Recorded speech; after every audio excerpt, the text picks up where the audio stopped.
once again to a very special and dog-filled episode of Very the dog-filled episode of the What You've Been Watching podcast. I am your host, the canid, marvelous Mike Dudley, followed as always by my co-host, cohort, and youngest pup.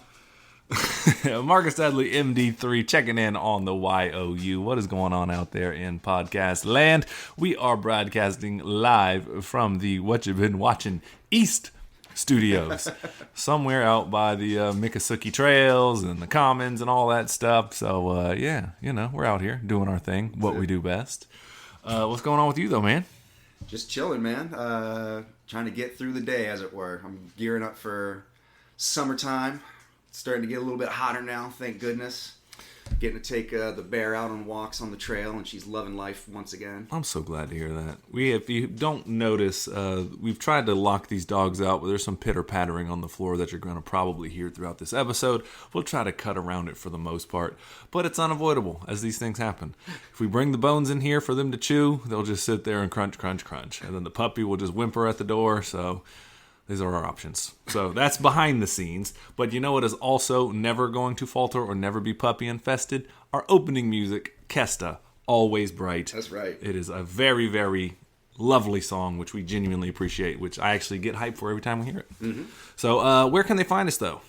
Brother, they can find us online at whatyabeenwatchingpodcast@gmail.com or facebook.com/DudleyBrosPodcast. That's what's up. And that's how you do it. You know, otherwise we out here, we in the streets. I was out there selling cheap Halloween masks for like $2 a pop. I was out there picking up lighters off the ground and trying to put the flints into working ones. It probably would have been easier just to buy new lighters, but I was out there making a difference.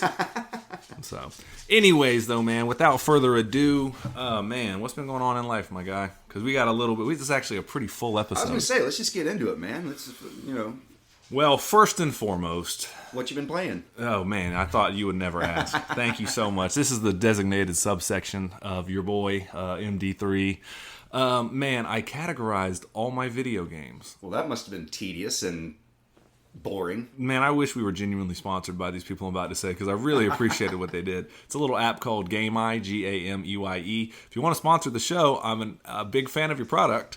So we're going to give you one for free. We're going to give you one for free. But really, it's kind of dope. I actually have been retro video game collecting for a long time and just have had games that we had as kids for a long time that somehow escaped all, whatever. Of all the other things I've lost, that kind of made the cut, thank goodness.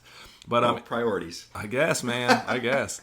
And so it's kind of cool in the sense of if you still own the box, all you got to do is scan the barcode on the back. Mm-hmm. And so you can actually, if you have the boxes for things, you can just do and kind of run through it. And it'll sit there and ask you at the end, like, do you own the box, just the cartridge, just the manual? And so you can kind of fly through it pretty quickly. Sweet. The issue that took a little long time is all the loose games that I have that just don't have anything that I've just bought used or we threw the box away a long time ago.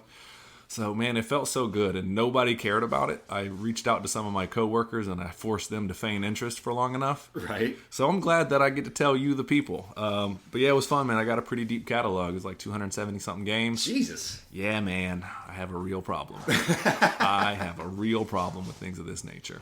So, but it's kind of cool, man. You can do it for comic books as well, but I don't even want to begin on that. Yeah. We have a box of comics that is... a box of comics? We have a closet. It is technically rectangular in shape. It just seems to have a door on it. But yeah, we have a collection of comic books that is actually pretty dope. And so if we were to categorize all that, that would be a nightmare because we'd have to do individual issues. Oh, God, no. Yeah. So maybe if we win the lotto, I'll have plenty of free time. I'm happy just having a grab bag of, like, I think I know what box it's in. Yep. Like, I mean... To be fair, there was a point where we actually did try to categorize it, put all the X-Men and Avengers and Batmans, together, and just like, we got maybe, a tenth of it done? Oh, no. I stayed up and was very committed one night, and I actually finished it. So there's 3 boxes, and they're pretty aptly labeled. There's what DC, Marvel, and then other comics, whether it be Image or whatever, so... Yeah, they're all in there somewhere. And then I took the time to find old backs and then cut out index cards and tape. Sorry. They're turds. They're all day. They just be fucking turds. They'll sleep 99% of the day and then they decide whatever the fuck it is you have important to do. Now's the time to be a fucking turd. I have roommates like that. Yeah. Cut out index cards and label what it was and put them on the top for dividers. And Nice. Yeah, that's pretty sad. You should go in there sometime. And I still actually have a couple somewhat, not like crazy valuable comics to add, but like first appearance of Bishop I have somewhere around here. Right. First appearance of Titania, which went up in value once she showed up in She-Hulk. A couple other ones. First appearance of Darkhawk. A couple other pretty rad ones we need to add to the collection. So, categorizing stuff, man. It's like such a dork thing to do, but like nobody appreciates it, so I'm going to force all the listeners to appreciate what I did. But it is kind of cool, though, man. Like it is something I genuinely appreciate in terms of just the collection of video games, and I do kind of, I'm one of those weird people. I do kind of see them as an art form and just like a I don't think you're alone in interactive that. storytelling. Yeah, So. you're not alone in that, I don't think. And it's also just weird how big the video game industry has become. Like, Hollywood would love to have video game money. Yeah. And, like, there's billions and billions and billions of dollars made just on mobile games and little microtransactions every year. I think, I might be off on this, but I think I read somewhere that video games pull in what all of entertainment, all of television, and all of porn do combined. I wouldn't be surprised. Entertainment, like TV. Yeah. No, like I got you. Yeah. It's crazy. And then just the amount of, like, you charge $70 for a game now for, like, a Grand Theft Auto 6. And then you're gonna get $20 on microtransactions and DLC content, and because people are gonna want to be completionists. I mean, I do it. Yep. Every wrestling game that I buy, I've got to have like the complete roster. I've got to have the complete move set. I've got to have all the entrances, all that. Yeah. And even just the industry, if you think about just what streaming now makes, just everybody who streams and they make money and stuff, that's all technically within the video game stratosphere. Yep. So it's tough, man. So it's quite the thing to do. And I know COVID ramped up the prices of all these retro games I buy. So thanks for that. But hey, we're here today. So, but yeah, other than that though, man, I wanted to give a shout out to the cousins, our cousins that live down in St. Petersburg. We got a lot of feedback from our bracket, and shout out to the winner. Oh, Prince Charles himself. Yeah. So no, good on you. You crushed the first couple rounds. It was hard to deny, even just those little 1 points adding up here and there. You crushed it. But yeah. Congratulations to Charles Dickerson. That's big ups, man. We got a prize pack heading your way. We're assembling it now, like Nick Fury did the Avengers. We're finding each one carefully handcrafted and selected. It will be rad. I am the sole member of the Making Sure It's Super Rad committee. Michael pitches me things, and I just double check to make sure of its radness. So, but it may be rad for reasons you don't fully appreciate, but we'll get that to you ASAP. And speaking of also being rad, Yer Boys, an army of two, won $20 bar in Marvel trivia, which we were actually oddly excited about. Yeah. Right? I don't think so oddly. Because, like, dude, we've not made any money off of in fact, it's probably cost us money. Oh, it definitely has cost us money. To be into Marvel and video games and genre shit as much as we are. Yeah. So just to have it pay off just once. In some minutia, in some sort of, indiscriminate way, like, it's the best. We're very proud. It makes it all worthwhile. Yeah, we are. I don't want to liken it to the Miracle on Ice or Rocky 2, but it's very similar. We were not using our phones, though, let the record state. Yeah, I'm going to call shenanigans on some of the people. Some phones being used pretty liberally from where just we were sitting, but we actually were trying to play the game how it goes. Goddamn right. So, but yeah, look, man, third place were only 2 people. There was parties of 6 in there. All fell by the what you've been watching. Vast, useless knowledge of information. But we're champions. Yeah, we are. So, the cousins. You're talking about the cousins and their bracket. Yeah, I wish, if you're hearing this now, cousins, please send that bracket in, because I want to see what you guys came up with. We've gotten a lot of feedback. The one thing I've been told by a couple people is if they hear the word quintessential one more time, they're going to rip my throat out. So, yeah, we did say that word a lot. But, hey, you know what? Figure out what your verbal crutches are. Right. And then you let us know so we can threaten you with violence. Record yourself for 4 hours and then tell me you don't say the same shit over and over and over. Yeah. But this is just, I thought it was funny. Our cousin, shout out to Dev. He said that Office Space is quintessential I hate work movie. And he said this echoes so hard with our generation, which I can certainly appreciate. I agree. a lot of love for our father on this one. He agreed with them on Silence of the Lambs, called Jodie Foster a tour de force, which I like. Okay. I mean, no argument there. And he wanted to thank me personally. Hook does not hold up.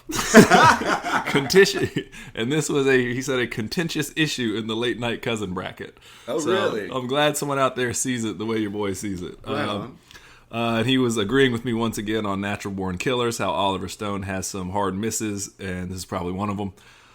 Okay. No argument here from anybody. I would disagree, but that's okay. Hey, he's kind of out of his mind, but hey. Also, no argument here on how good Adam's Family Values was.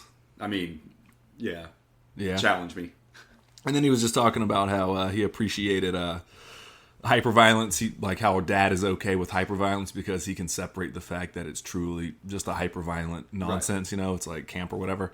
And he was saying that, there's a lot of violent sequences like Edgar Wright movies, like the scene in whether it be Scott Pilgrim or something like that, where it doesn't necessarily bother him, or same thing with like Matthew Vaughn because it's so stylized and things like that. Right.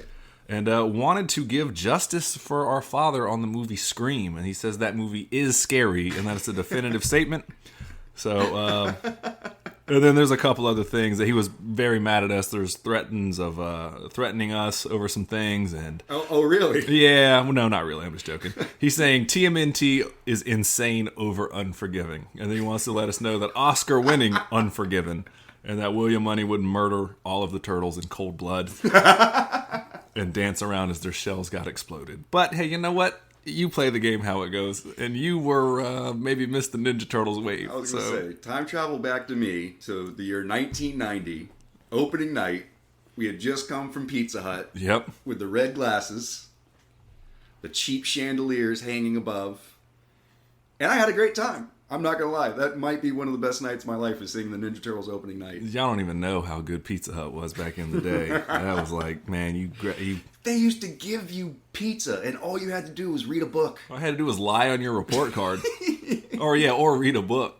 Those little personal pan pizzas were the shit. Your little certificate in school, I was like, shit, I was going to read that book anyway. Yep. They were going to make me. Yeah. And now you're offering me pizza and tokens for this? Reading is awesome when incentivized properly. No, and there was just a little bit, I'll just wrap it up real quick. He loved the Thelma and Louise discussion and the Leon Professional discussion. He's saying that he was happy Clueless beat out Leaving Las Vegas. He's like, Leaving Las Vegas is a great movie, but fuck, Clueless, man, in the 90s. Yeah, and then as a lawyer, he was very upset that My Cousin Vinny, he thought it was better than The Big Lebowski. And the general thing he appreciated, he said Charlie Hunnam sucks, was mad about GoldenEye beating out T2. The T2 is iconic. And a movie, the one point of contention that he was very clear to make in this whole thing was that it's ridiculous thing of, it's truly a 90s movie. He said it's so dumb. Movies that are ahead of their time are discounted. Yes. Yes, they are. Just like the fact that Dazed and Confused was discounted because it doesn't feel like a 90s movie, so we discounted that out of the gate. So there you go. And he had to hard agree, surprise Big Lebowski won, which a lot of us were surprised that movie made it to the finals, but I wasn't. It was in my Final Four the entire time. We did it for you, the people. Right. That's right. Be grateful. And send us in more hate email about how fucking dumb we are. Care of MD3. Yes. Because I will not read that shit. I will monitor it. And please, we always joke about it, please start an email, Dear Ass Faces. We joke, that's Michael's go-to. And I truly want to read a Dear Ass Faces. So anyway, shout out to the cousin bracket. Hopefully y'all can send that in to us and we'll let you know. We'll rip yours apart right here on air just for you. Point out all your flaws and where you erred. Yep. So without any further ado, I've been bumping my gums. Is there anything else you want to open with? Work's been work. Life's been life. Yeah, man. Globe's still spinning. Yeah. So, Michael, this is what we talk about for people to escape all of that. My eldest brother, what the hell you been watching, my guy? My brother, I have fallen down an Apocalypto hole. I like where you're going with this. As much as I watched Apocalypto over 3 nights. Was it the eclipse that made you do it? I mean, it maybe. Maybe subconsciously that might have triggered something, but honestly, it came up on my, suggested watch list, and I was like, you know what I haven't watched in a long time? Apocalypto. It's a good movie. It is. It is very long in the tooth, and I mean, it's a 3 hour, and I want to say like 3 hour 10 minutes, 3 hour 15 minutes, something like that. I'm gonna take your word on all of that. And it's you start to feel it real early on. It's beautifully shot. It is a little distracting in terms of, like, I hate to say this, like, watching a foreign film, there's already a disconnect because you're having to read and watch facial expressions to try and understand, you know, the dynamic of how it's being said and whatever. But at least with foreign language, you sort of, like, you pick up on certain words, you know, like in French, if somebody shouts out "mier," they're like, you know, "l'amour" or something. Like, you sort of, like, your brain recognizes that and goes like, oh, I know what they're kind of talking about in this, you know. Like, maybe not word for word, but I get the gist of what's happening. Right. Or, you know, Spanish or German or whatever your little trigger, you know, right. language is. And it's the fact that it's all in ancient Mayan, and so, like, I have no context for, like, their facial expressions meaning what is being displayed on the screen. Does that make sense? No, absolutely it does. Absolutely it does. And I'm actually, speaking of video games, I'm actually in the midst of playing Metal Gear Solid 5, and I'll just spoil it. One of the major plot points is that there's a virus that can kill people by the language that you speak. And I say all that to say that the whole point, and Hideo Kojima, the creator of that game, gets really preachy about really weird stuff. But the whole idea, and it's actually proven, is that so much of your personality and so much of just who you are is so entrenched in the language that you speak. Mm-hmm. And so for us, it's like, you know, like I have a friend who's fluent in Spanish and fluent in English. And I said, when did you know that you could speak English fluently? He said, when I started to dream in English. And I said, what's the difference between you and there? He goes, I think I'm funnier in Spanish, a lot more dry, you know? Mm-hmm. And I said, but in English, I think I laugh more. So, that's an interesting dynamic. There's been research done just in terms of like the way that you're presented things, the way that your whole brain is wired is almost tethered by your language. And so like the way you construct things and the way you go about things is kind of almost formulated by that. Yeah. And so that you could learn a different language at a different age and it'd be entirely like you'd be damn near a whole different personality. Sure, right. And so the idea of watching other people speak something and act in just something. The way your language is structured, the intonations and sort of, you know, like for instance, Chinese is very, like, it's not so much the words you're saying, but also the inflection with how you say it can completely change the word. Or like some Japanese words are so close together that they're almost funny. Like there's cultural jokes about how close they are. You know? Like so I was just bringing all that up to say that I can only, as somebody who's watching just as a spectator, it is weird sometimes. Like I just agree with what you're saying in terms of like I don't really. How good are they really acting? This could be the worst performance ever. Or to me as an English speaking man, it may be like, well, I don't know, I didn't really follow it. But then like if you ask any Mayan, you'd be like, oh, he crushed that role. Well, you can't ask any Mayans anymore. Or somebody who speaks it is what I mean. Whoever else can speak the tongue. Oh, he crushed it. And so there is naturally going to be a level of disconnect. Sure. Couple that with the idea that you're also just reading. It's like hard to be. Right. But anyways, that was a weird tangent, but I was trying to expand upon it. Those are really my real detractions from the movie in terms of like it definitely feels really long. I mean, essentially the story is this indigenous guy his village is raided by these, I guess they're Aztec or like Mayan or what have you. But anyway, and a more aggressive tribe, right? They take him anyway, they kidnap him. They take him all to this Mayan temple, whatever, to be sacrificed. Before the village is attacked, he hides his pregnant wife and son in this like pit, basically. Right. And so but also he knows that the rainy season is coming, and if he doesn't get home soon, then the pit's going to fill up with water and whatever. So it's basically, you know, revenge story meets ticking clock. You know, he has to escape from one place to get back home and also try to seek his revenge in between, but do it on a timely scale. So kind of Mad Max-ish. It is a little Mad Max-ish, yeah. Little Road Warrior-ish. But yeah, like I said, it's beautifully shot, and I mean, it's directed by Mel Gibson. So racist ass Mel Gibson. Yeah, you know, take it for what it's worth. I mean, the guy knows how to put shit on film. I'll give him that. He does.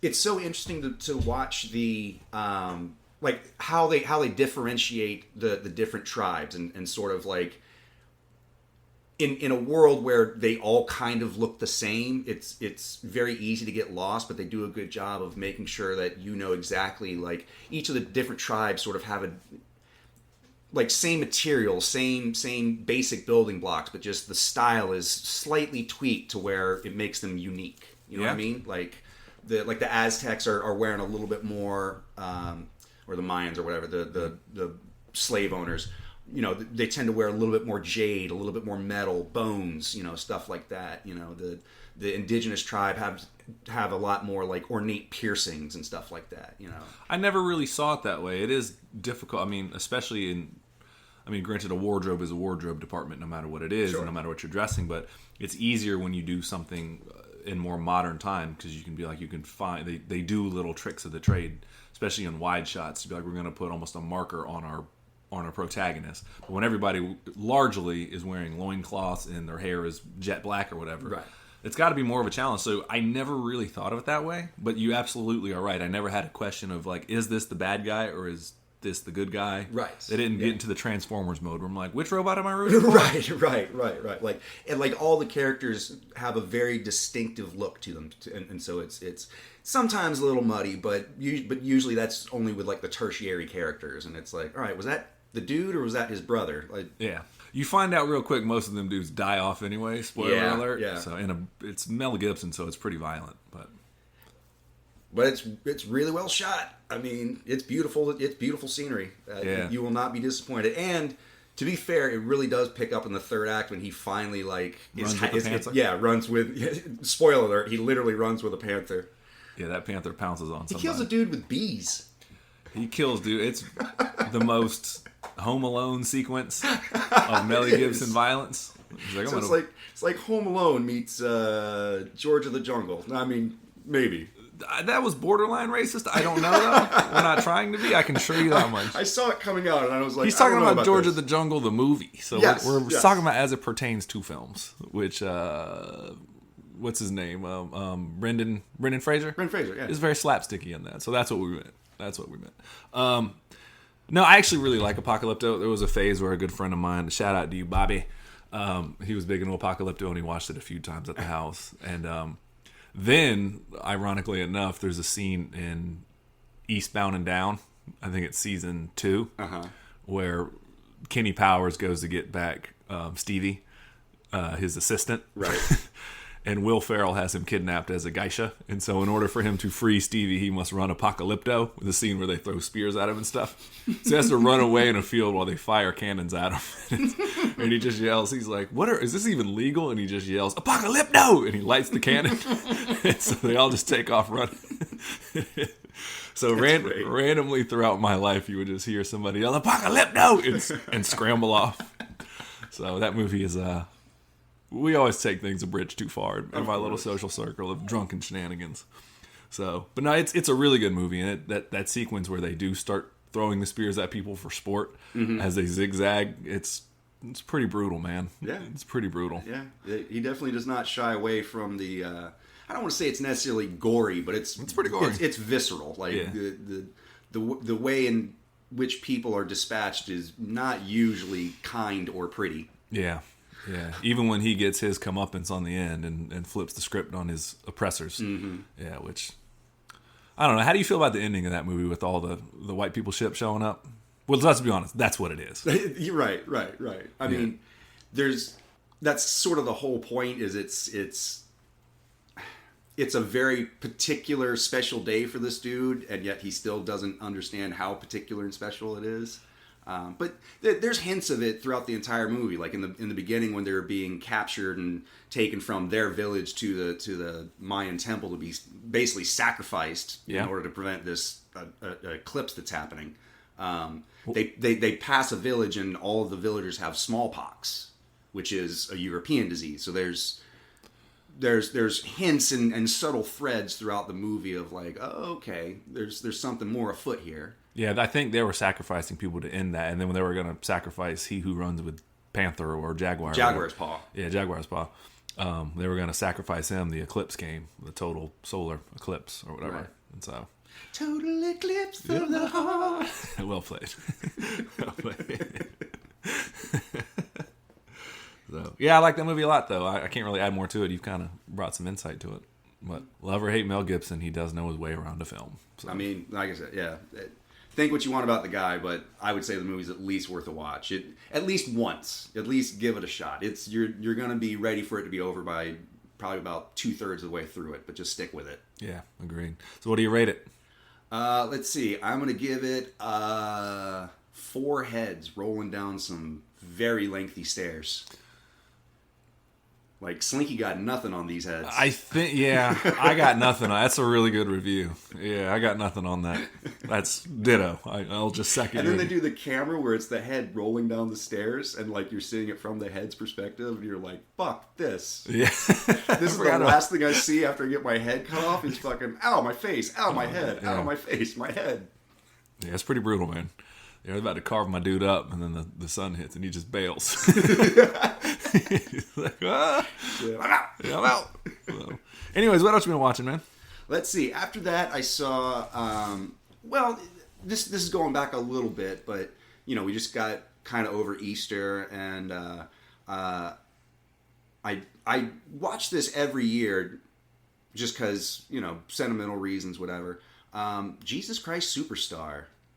And you're not that big on musicals, are you? I am not big on musicals, but for some reason, this one really resonates with me. Okay. Yeah, man. I mean, obviously, I'm talking about the I think it came out in 1974, 75. Yeah, written by Tim Rice and Andrew Lloyd Webber. The rock opera portraying it's sort of a passion play, but without the resurrection part. So I don't know if it's quite qualifies as passion, but it's passion-ish. Yeah. Passion-ish. Yeah, passionate. I think is the word you're looking for, is how they pronounce it. Yeah, I don't know, like you said, I don't really dig on musicals, but this one has always just sort of struck my fancy, and I think it's because of Mary Magdalene? Maybe. It's like this. It's the story of Jesus, but during the entire musical, he never performs one miracle. He never really even says, like, I'm the Son of God or whatever. Like, he at best, he's on a mission from God, but I don't think he ever expressly says, I am he who is the Son of God, like that kind of thing. But basically, it's the story of Jesus as a celebrity and sort of all of the reactions of the people around him, like their expectations and wants and needs from him as a celebrity, and sort of like how everyone sort of loses a little bit of what the mission is really about just based on their own biases, regarding like his status. Does that make sense? I think I'm following you, and the fact is, like, what he's saying they put into their own little head and spinning around, and then now it's... So, like, let me see if I can... Do you have a character example, by means, or... So, like, Mary Magdalene. Okay. So, like, here's a good example. Like, all of the songs that are sung by other people, like people other than Jesus, are all about their reaction to Jesus. So, like, Mary Magdalene has this song called I Don't Know How to Love Him, where basically she's just singing about, here's this man, and he means so much to so many people, and yet he means something very special to me, and yet I've had this horror, she has this line where she says, I've had so many men in so very many ways, he's just one more, and yet she still can't reconcile her own emotional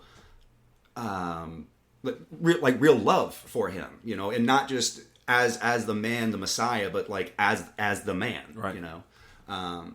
Pontius Pilate has a song where he's basically like, tell me what you are, like I want to know, like you, I hear all these things about you, are you what the people say you are? And Jesus is just like, I am what you need me to be, like that's his response.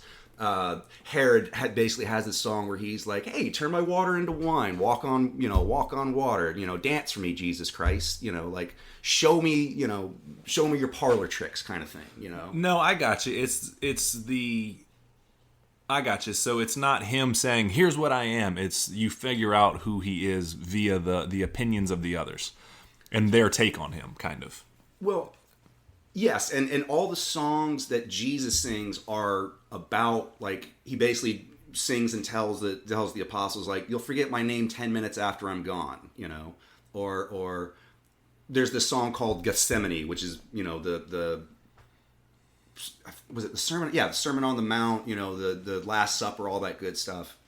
And basically all the apostles fall asleep and he's just singing to gods, and it's all about his own self-doubt and his own, like, he has this line like, I've followed your way for 3 years, feels like 30, feels like 90, when I started off, I was, I was inspired. Now I'm sad and tired, So it's about his doubts, his just, I don't know that I can be the thing that you want me to be. And that's sort of where he's coming from in a lot of his songs. It's just like, do they really love me? Do they love me for what I am, or what I can do for them? What is my purpose, and am I actually fulfilling that? And am I worthy of the praise that you say is coming my way? Like it's a lot of, racked by fear and self-doubt. Very well said. Yeah. Very well said. There's always an interesting take when it's not just like, and this is just I'm not shitting on anybody, whatever you believe.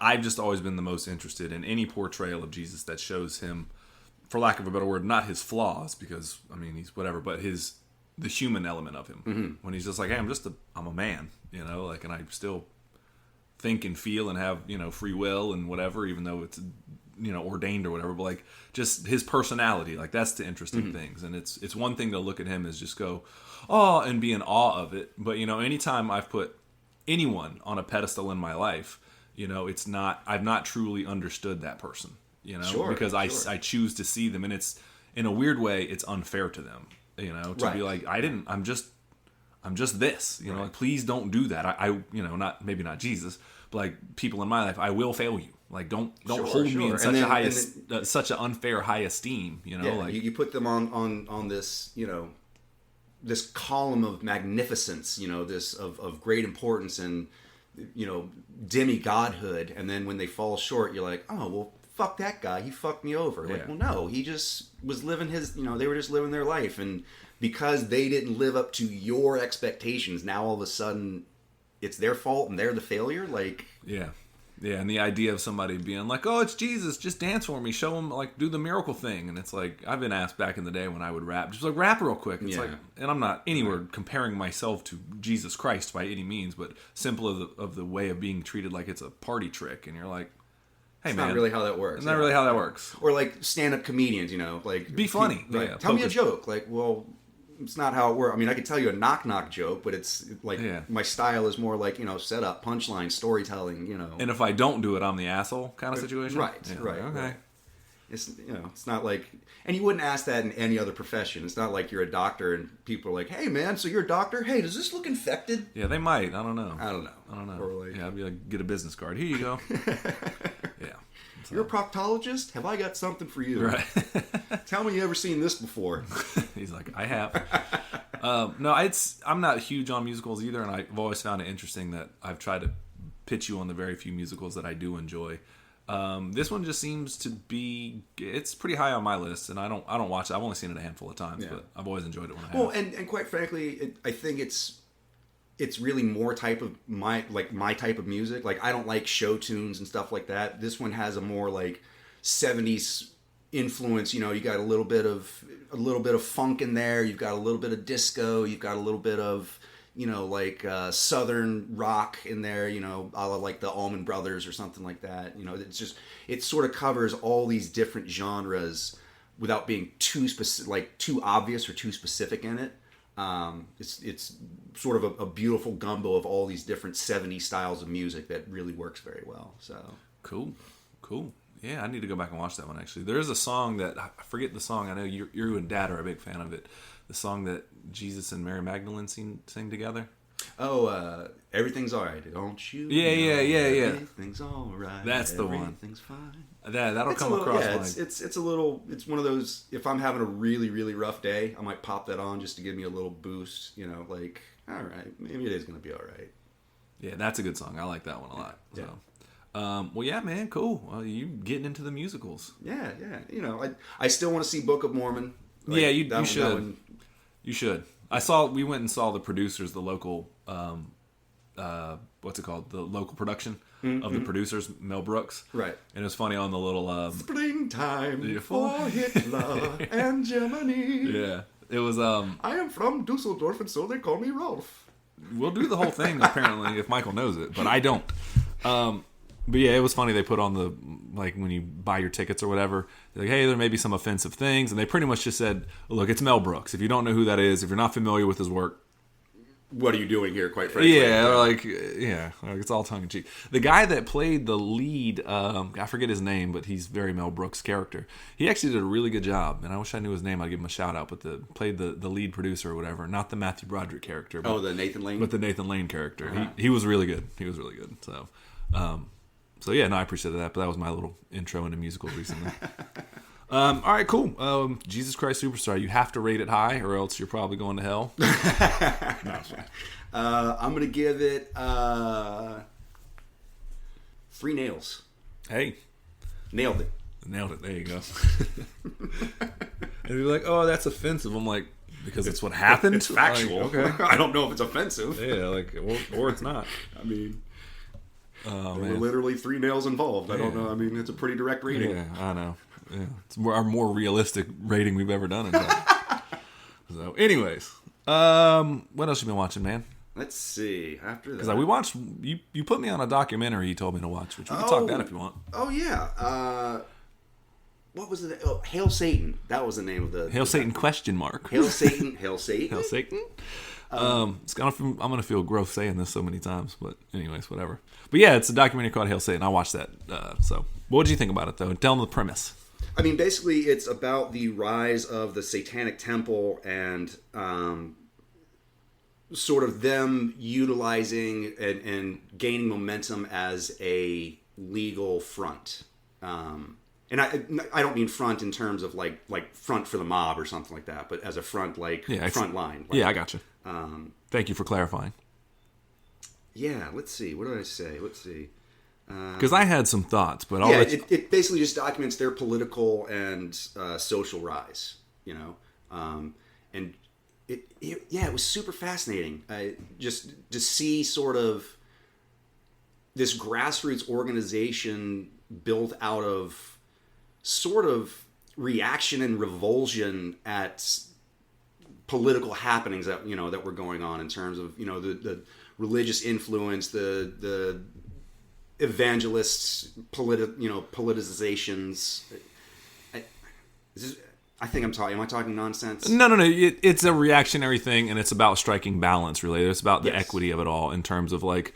And I was disappointed. I mean, they play into it a lot, but they're like, we don't actually worship a literal figure of like Satan. It's not like that. And everyone's like, well, why do you use it in the church name then? It's like, well, why not? You know, we want to be the atheists. Like atheists have no gathering. They have no group of people. It's just all the atheists can do is, what did he say? Just tell you what they don't like or tell you what they don't believe in. Right. Like there's no community behind that. There's no anything. I mean, there is community, but it's pretty. Not like it's hard to organize around a theory of disbelief. Exactly. And so I appreciated some of it, and it was interesting. I was glad it was only 90 minutes. I think they had struck their point by then. Mm-hmm. But one of the things that they stood up for, which is, I mean, to me, it was kind of a noble cause. I don't necessarily. There was 2 different instances where a local municipality was going to put up a statue of the 10 Commandments in front of their courthouse. And one, they got taken down because they said, okay, if you are going, there's supposed to be a separation of church and state. It says it. It's not an argument. Like there's no like, well, we're a Christian nation. Like the forefathers were pretty clear on that, and most people that say that quote a couple certain things like "In God we trust." It's on our money. It's on like that's not in the Constitution. Well, but they cover that in the documentary how like the whole "In God we trust" and one nation under God was added during the McCarthy era, during the the Red Scare where they equated communism with godlessness, and so it was you don't go to church, you don't believe in God, well, you must be a communist. And so basically they bullied the American people into this mindset of like, oh, well, we're a Christian nation. Yeah, and they were pretty clear on that, and so ultimately, like, the idea of, they're like, okay, well, if you're going to put up the statue of the Ten Commandments, we would like a statue of Baphomet to be on the same grounds, and everybody freaked out about it. And if you don't know what Baphomet is, it's the sabbatical goat. It's the goat-headed individual with the bat wings and the pentagram on the forehead. It's that. Yeah, and so they wanted a statue of Baphomet, whatever. And it was it's interesting in the fact of their goal was not to promote like evil, or like, we're not promoting evil, we're just trying to promote that if you have this up, then there should be equal representation of any and all beliefs. And hypothetically, if you do believe in the Bible, and then Satan is certainly a figure that we just seem to believe in, and he represents dissension. Dissension, yeah, thank you. And questioning authority and sort of to be anti-authoritative, and so and that was not anti-authoritative, to question authority. Right. That's a better way to put it. Basically their whole point is, if one religious statue is okay, then they're all okay, or none of them are okay. Yeah, it really is an all in or none situation, and I like the fact that when on the first instance of the Ten Commandments, they said they were like, so if we take the Ten Commandments down, will you retract your city plans to have the Baphomet statue? They're like, immediately. The second you do it, we do it. It's simply a reactionary thing, which this is the part of it that I wanted to kind of talk to you about, because as much as I think I actually agree with their causes largely, and I don't know about the approach, and I'll get more on that later, they are kind of just being trolls and just a thorn in people's side, which is necessary because it's sparking the conversation of like, you sit there and you push this Christian narrative over everyone to the point of like, you get to decide all these things via a God that not everyone in this country even believes. But yet we sit there and say this, and it's kind of BS, quite frankly. But some of it, though, it's just like, you're just kind of being trolls. You're just being, what's the word? Contrarians. Sure. Just to be contrarians. I would argue not just to be contrarian. I would argue that some of it is. I think that they are legitimately trying to push back against something that has the country being pushed in a direction that is not good for the country. I really do believe that. Are they doing it in a troll manner? Absolutely. Yeah. Absolutely. But at least they're honest about it. At least they're not trying to hide ulterior motives. They're not trying to get one over. They're again, like you said, it comes down to the statue. If they wanted to be dicks, when the Ten Commandments statue was removed, they would have still put up the Baphomet statue. But as soon as neither one was going to go up, they were like, cool, we wash our hands of the whole thing. Let's all go about our day. Yeah. No, which, again, that stuff I agree with. But the part that I understand, their whole point is like, we can't just do outside stuff. We have to play within the system. Mm-hmm. And so, but in a weird, if you zoom out, it still is hypocritical. One, in the sense of like, you did have to start a religion, which I get, you're playing the game as it goes, but they disguise their motives under religion too, which is noble because they, at least they're upfront about it, but it's still hypocritical. All right, run that by me one more time. I was saying they disguise their motives, whether it being, equality or this and that. They're still disguising it under religion, which is hypocritical. They're pointing out the hypocrisies of other people going, well, if you do it, I can too. If you do it, I can too. But the thing that they're against in the first place is what they're doing. So it's like you're still doing the thing. So I don't know. It seems a little bit hypocritical. Sure. It is hypocritical in the sense of, like I said, they're only playing by the rules that other people have established. You know what I mean? But if your beef is the rules that are set up, if that's your beef, then it's like, why? You know what I mean? I don't know. It just seemed, I'm not wording it correctly. You're going to cause more damage from within the machine than without. I get it. What I mean? But you don't see the hypocrisy in it at all? No, I do see it. It is a little bit hypocritical. I understand the motive behind it, so I'm not like condemning them, but like, oh, they're just a bunch of hypocrites and da-da-da-da. But like, it just seems of like, well, we're just going to do that too then. And it's like, that's, if you have a beef with that, you're just consigning yourself to the same people that you don't want to be associated with. You know what I mean? So I don't know. Sure. It's like you're disguising it as a religion and going like, oh, but our religion says this, and it's like, I don't know. It just didn't. But again, even within the confines of our religion says this, like the law is very clear on what constitutes a religion, and so they run through the checklist of we are a religion because we hit this check mark, that check mark, that check mark. Like we hold these beliefs like to the core of our person, and nobody can tell us that they're wrong. We have, we meet regularly. We have a creed. We have a certain deity, quote unquote, that we pray to. So why aren't they a religion? Right. Like if they're just playing by what the law says a religion constitutes a religion, then who's to say that they're not a religion? Whether or not. My point is that they hide ulterior motives underneath them just being trolls. They'll be like, well, no, it's this, it's this, it's this. And it's like, no, it's not. It's actually, you just can't say that out loud. You know what I mean? Like, oh no, we're just trying to do this. And it's like, no, you just want to fuck with these people. And and there is some nobility behind it, but like, you're still hiding your motives behind this guise. And like, we can't sit there and say, well, Christianity does that all the time. Okay, cool. They do. Sure, they do. Right. You're right. At least you're somewhat being upfront about it, but you also have there's another motive behind it. And that to me was the part that's a bit hypocritical. Again, severely less hypocritical. Yes, I would agree. Because again, at least you're being upfront about it. And they do something else in the documentary. I thought that I couldn't agree with the process. They were there were people protesting a Planned Parenthood to have a certain procedure done. All right, thinking you can follow what I'm saying, right? And so the temple, the Satanic temple, got there, and whoever this lady was, I think she ended up breaking off and doing her own thing later. Yeah, her big thing was like they fetishize these fetuses, they fetishize these fetus, and like her whole protest was to go there with the fetus, like grown people dressed up as fetus masks and like BDSM and whips and chains and pour milk all over themselves. And somebody even said in it, they're like, I don't understand what the connection is. And I personally was just like, I understand that you're there to rally to, if your goal is to sit there and support the people and support the autonomy of someone's body, the message is drastically lost. Yes. Is drastically lost. And in fact, you're actually adding to the complication and the mess of just like, now instead of making a direct point against the protesters and the pro-lifers,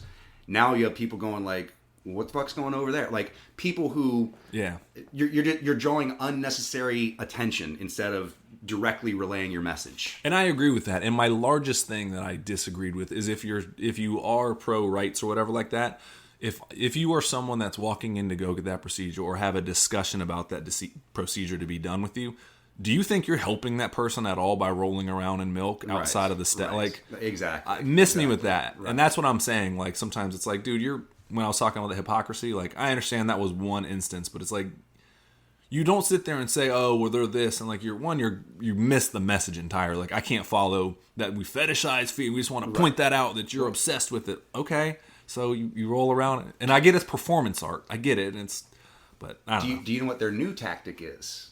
No. Now they're utilizing the old Hobby Lobby ruling that basically says that like corporations and government can't force us to do things that would be contrary to our religious beliefs. So like Hobby Lobby is able to deny people, contraceptives, birth controls, whatever.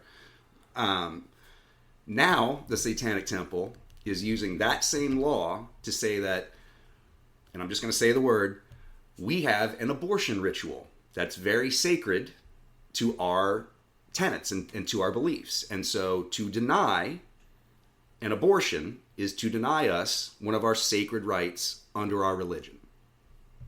See, that I can get on board with in the sense of... But again, it's using the law, the hypocritical law written by these religious fuckheads. Yeah. And going, okay, now we get to do it too. And then watching them have to explain, like, well, that's not what we meant. Like, no, we know that's not what you meant because you have ulterior motives. One thing you can always tell with anybody, and this is any facet of life, when you take their argument and you apply it right back to their point from the flip side of the coin, if it falls apart, their argument or what their point is not what actually their point is. Right. That means that, and you can do it with anything. Like, okay, let's take that same logic, boom, and apply it to boom. All right, and I could make a point, but I'd probably gross a bunch of people out, but because it talks about some things that are a little too risque for this. But I'll tell Michael off air. But yeah, that was one thing I didn't agree with. But overall, man, I thought it was interesting. I'm glad that there was we don't pray to a literal Lucifer. There's right. That would be ridiculous. Yeah, so I don't know. It's using... And their basic 7 tenets, I don't remember them, but one of them is we pretty much have autonomy over our own body, and until you do something, you have that up until you infringe upon my own, in which at that point you're ultimately infringing upon yourself and your own rights. So, right. I agree with that. I agree with that. And there was a 100%. couple other ones. The largely, it's kind of like and I'm not comparing it, but the 12-step program, where you can look at the 12 steps, and you may be like, but for the most part, it's oh, well, these actual things, if I do these, probably not going to be a worse person. Same thing with their basic lifestyle tenets. It's if I follow these 7 basic things, it's I'm probably not going to be a worse person, you know? Sure. Well, I would argue that probably the 7 tenets are based a little bit more on logic and reason rather than some message from the sky or you know what I mean?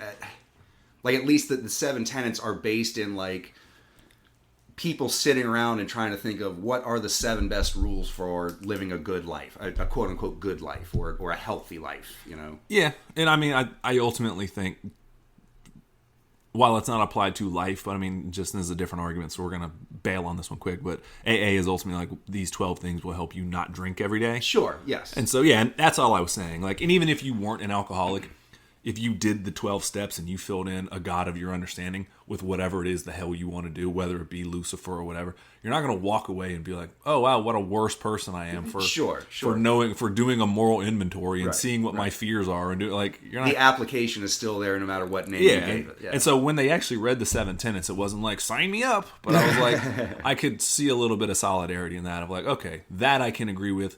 The other thing I agreed with is the fact of there's so much misinformation about it that they're the people that just go on these talk shows and say, oh, well, would you let the Nazis gather? And whether you like this or not, they have a right. You can sit around and talk about how much you hate a group of people all you want. As long as they got the permits and pay the fees and aren't causing a ruckus. Or until you take that to action, as much as I disagree with it, and trust me, I disagree with it. There's be no... But to watch them be compared to Nazis, I guess it is as blasphemous to some people, which the other part they were saying so let me finish my point before I jump on that. But the misinformation about them all with people that just go on talk shows and be well, they worship the literal devil. I mean, it's in their name and da-da-da-da-da. And that's a little bit misleading. No, we don't actually believe in the devil. Well, why do you do that? Well, because he's cool.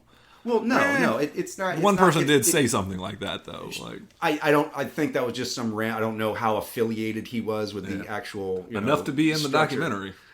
Sure, but I mean, like I said, it's using religious iconography in order to drive home a political point, which, let's be fair, has been sort of the direction that the country's been going for several years now, if not decades. So I think anyone that would disagree with that statement can't, because one, you agree with the statement, but it's just a question of some people want more of it and some people want entirely less of it. Sure. Yeah. Well, yeah. Some people want, it's yes, we need to lean more into God and more into this and more into that. And other people are we need to pull the pin on that train car and let it come to a slow roll, you know? Yeah. I mean, I'm sure you see which way I fall on the side of the discussion, but, I did find it funny that the one chick who took it a little bit too far, she distanced her, they distanced her. Yeah, what was her name? Jex Blackheart or something like that. Yeah. Which she took it a little too punk rock and she... threatened the president. Yeah, it was we need to threaten the president. Oh, whoa! Right, we are nonviolent. We are active in our nonviolent protest. Sort of our whole thing, Yeah. And she got real punk rock, and that was when it's just I get these different ideologies of things. So, and opening shots are in Tallahassee, Florida, on the Capitol steps. I did appreciate that. Immediately 5 seconds in the movie, I'm ooh, I know that place. I have a vested interest. Yeah. So I just appreciated the sense of it gave me a little bit of insight into something I knew very little about. And I'm glad anytime that when there's misinformation out there that we can clear some of that up, because a lot of misinformation out there. And so, yeah. Well, I mean, it's easier just to post something and react to it than it is to actually do the research and find out, like, how valid is this? Right.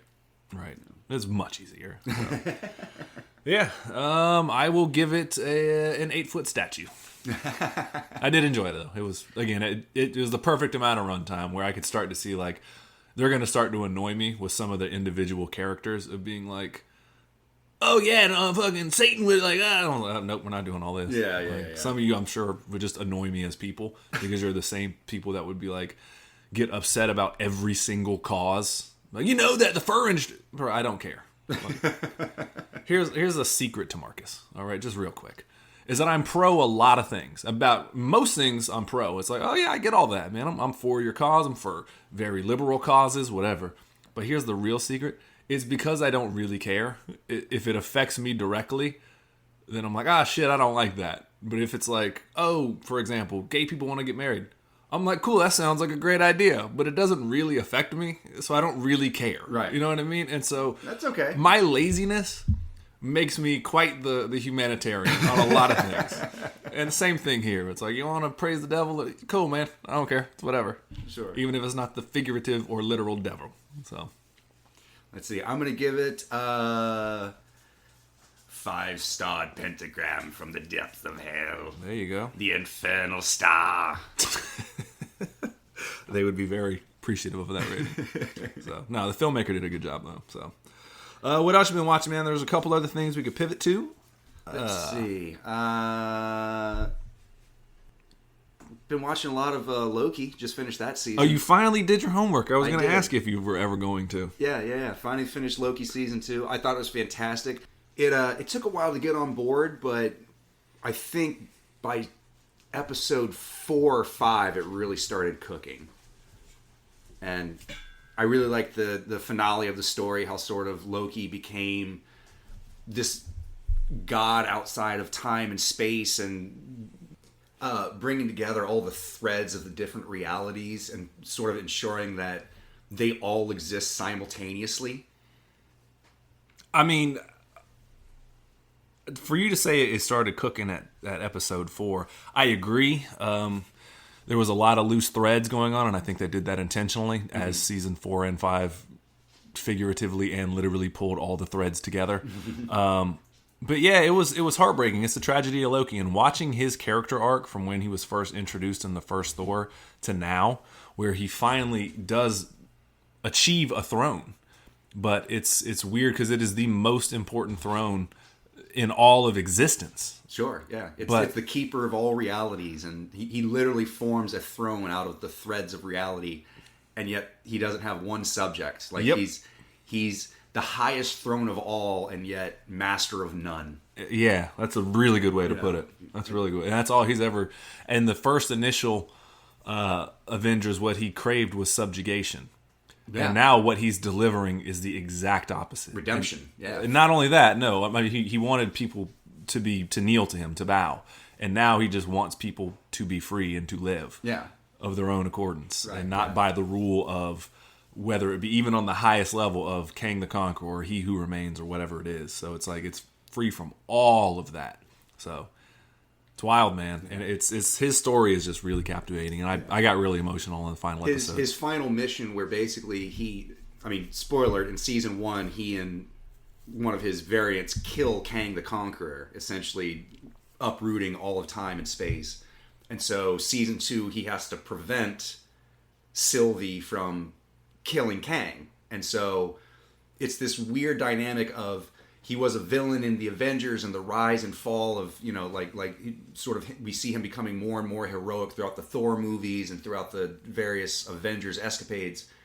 And then his final mission is to essentially assist one of the greatest tyrants in all of time and history, but with a good intention. It's the perfect, I am Loki of Asgard and I am burdened with glorious purpose, And he said it for a while, but he also truly believed it in his bones. Like, if you think about it, his survival rate is amongst the people he's hung out with is pretty slim. Mm-hmm. So it's like, all right, your dad Odin goes to this frost planet and he lays waste to damn near everybody to decimate the population, to like and build. And he's like, but this one's coming with me. Again, your chances of survival is pretty slim there. Right. And then just throughout the years of being trained via witchcraft, and then like he gets defeated by the Avengers, and he somehow, even with that, he escapes and goes back to Asgard, and then he finds himself lost in time and space, and still manages to land. At the end of it's just wild. He survives everything, and then he even gets killed by Thanos,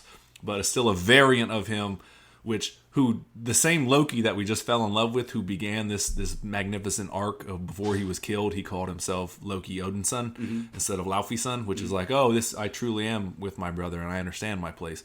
He gets killed, and so then you backtrack to super selfish Loki, who just got defeated by the Avengers in the Battle of New York, and that's the one that escapes. Right. So to watch him go on, as it's a different person at a different time in his life, a new starting point, and to watch him still spring forth, it's wild, man. It's been a lot of fun to see, and I thought they crushed the landing. Just the dialogue with Kang, when Kang freezes time, and he's like, "You've done this before," and he explains of like, "Dude, it's inevitable, whatever it is."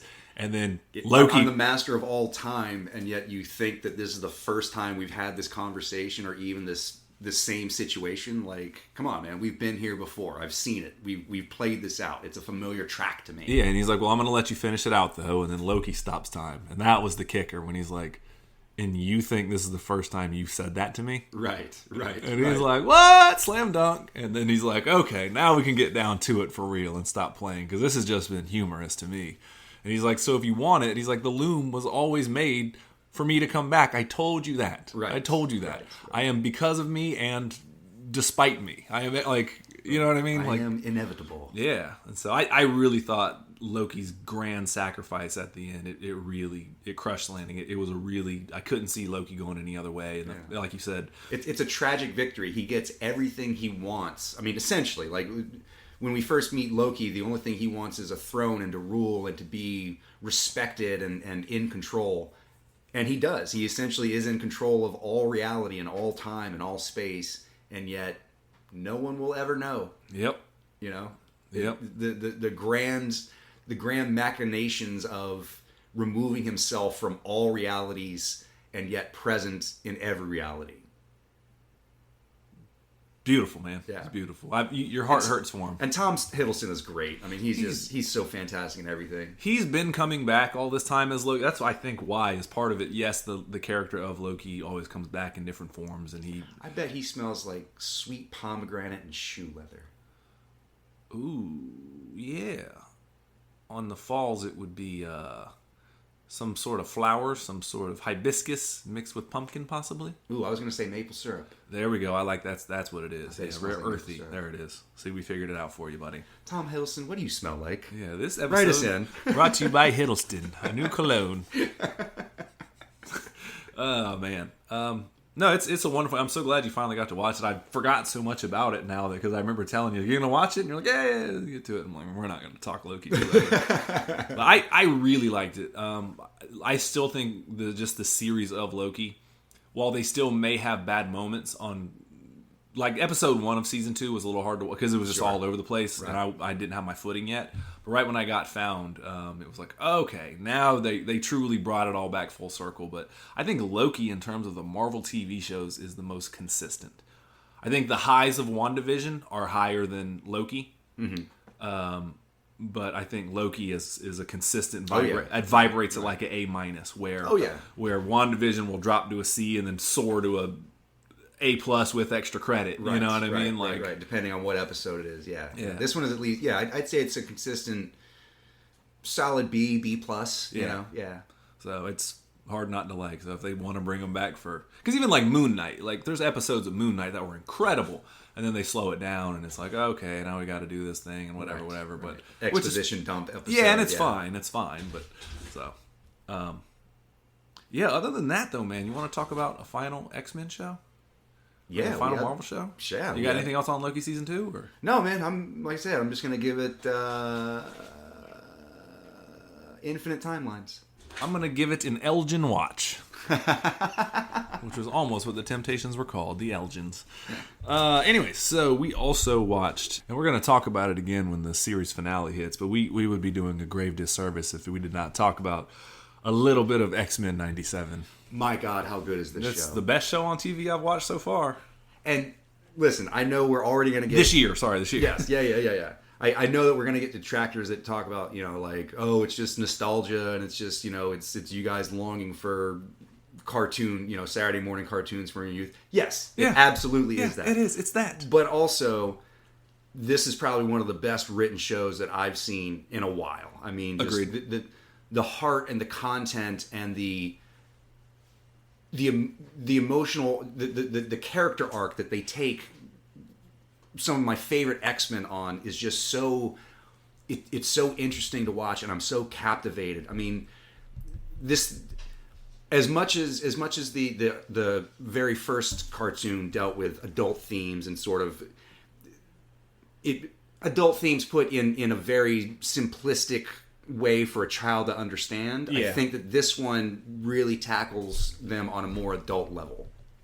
I agree. I think they know who their audience is, and if it attracts young people in the process, which I think it will, I could see young adults getting into this, but I also think I'm 37 and I genuinely enjoy this show. It's like you said, it's really well written, man. I wish I had some of the dialogue that they say, but like even episode 1 was just kind of a little bit of like, all right, cool, we're back, we're gonna set the foundation. But there was little things I forgot. Like in episode 1, they really have Scott Summers be like, and I want you to tell the moment that you realize, and I know which one you're gonna go with. Sure.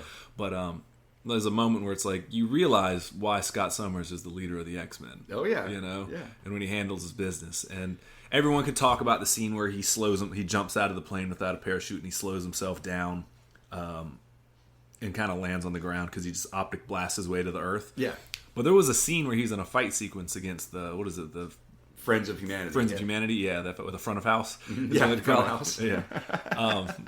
And he does something which I never have seen. It'd be tough to explain in the comics, but he's fighting a dude like... it's a sequence that could only work in animation. And he's fighting the dude, whatever, hands and fists, and he gets done with that dude, and somebody is coming up behind him, and what he does is he optic blasts and slides his like stays still with his feet, but optic blasts forward kind of into the ground and slides backwards and kind of spins a 180 in the process. And I was like, yes. I have never thought about him using his powers in that manner before. Oh yeah. I've seen him float a little bit and stuff, but why would he not be able to hit it the old Michael Jackson flip around, bam, and just be there, and then face the guy all of a sudden, blast his ass too. Yeah. So they're really exploring the limitations and the what's expected with these familiar characters. I mean, we're seeing Wolverine in new ways. We're seeing Gambit in new ways. We're seeing Rogue in new ways. Like these very familiar characters that are each in their own individual, I hate to say upgrades because it's not that, but it's a new way of envisioning these characters. Which actually, speaking of Wolverine, I'm actually very surprised with how little they've used him thus far. Mm-hmm. There was a big... I would suspect he's probably got a big Wolverine-centric episode coming his way. I don't doubt it, but it's actually smart because he has one of the most stupid and complicated backstories of any character, and they always focus on him, which is fine, whatever, he's popular, so give the people what they want. But he's almost been, and I mean this kindly, kind of like an emotional support animal, who just, he's also a bit like Sickum a little bit, but he's confided in people in his own weird way, and he's not been over the top, oh, let's go kill him, bub. Da, da, da. Right. Yeah. He's a little bit more subdued, and it actually is working. A little bit more emotionally grounded. I think he's trying to keep his shit together because he sees everybody else right on the brink. Shit, and he's like, maybe I should not be the hothead at this moment. Right. And they don't say it outright in the show, but it's certainly a character shift that is not often seen in Wolverine. Yes. Because he can actually be one of my... The quiet, contemplative, logical Wolverine as opposed to just unleashing berserker fury. Which, just heads up, he and Deadpool can both be super high on my list of X-Men, but they can also be really low depending on the writer. Sure. Just like the Hulk. Sure. If it's just, Wolverine, we're going to pop claws, bub, and I'm the best at what I do, and what I do is killing. It's it's fine for certain times. If that's your whole thing,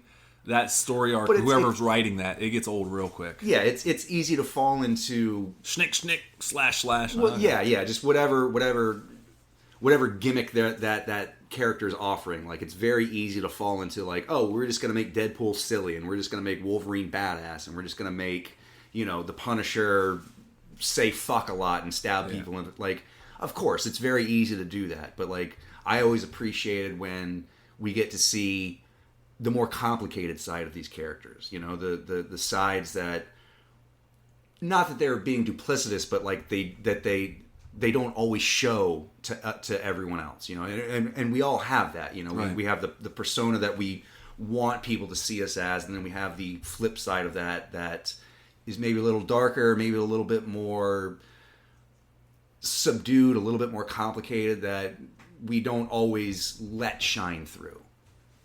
No, I agree. I mean, we got to remember we're complete human beings, and just because I joke a certain way or whatever, it's like, also, oh, you're fake. You only, and let's just be honest. Like if people are like, oh, you're around a black person, you talk a certain way, or if you're around this person, you say certain things. Well, like, it depends, man. If I'm some of my people that I used to rap with, they're black, and it's not like I'm trying to just be black in the moment, but like, how I know them is different from how I know you. And I'm not saying it gives me permission to be any sort of way, but like, it's a part of who I am. And when I'm around different people, you're going to be like, oh, I can talk, I'm not into Legos, but I can talk Legos with these people. I'm going to talk hip hop with these people. And in that, if I'm rapping, I'm not going to go to some other of my friends and start rapping. They're like, what the fuck are you talking about? Right. And they're not going to know me that way. Well, and so it's nice to see these characters in ways that I forget, because I've seen them portrayed so many times, and I remember like, oh yeah, Jean Grey is really struggling with a lot of things, and she's incredibly jealous.